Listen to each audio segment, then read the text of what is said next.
सध्या पावसाचं वातावरण आहे. खूप जोरदार पाऊस आपल्या सगळीकडे पडतो आहे आणि अशा सीझनमध्ये माझ्या हातामध्ये इश्क में शहर होना हे रवीश कुमार यांचं पुस्तक आहे. खूप सुंदर पुस्तक आहे आणि छोट्या-छोट्या त्याच्यामध्ये स्टोरीज लिहिलेल्या आहेत. त्याच्यातली मी तुम्हाला वाचून दाखवतो. मला खूप इंटरेस्टिंग वाटली.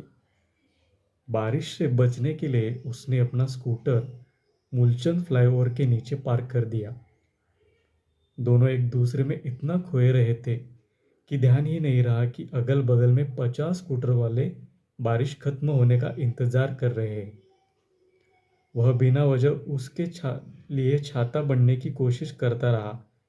उसे भी बिना ज़रूरत फ्लाईओवर के नीचे एक छाते का एहसास अच्छा लग रहा था। अगल-बगल खड़े सैकड़े लोग किसी बादल के बचे टुकड़े की तरह उन्हें घूर रहे थे. अशी छोटीशी लव्ह स्टोरी आहे. पुस्तक खूप सुंदर आहे आणि तुम्ही नक्की हे आवर्जून वाचा. Thank you.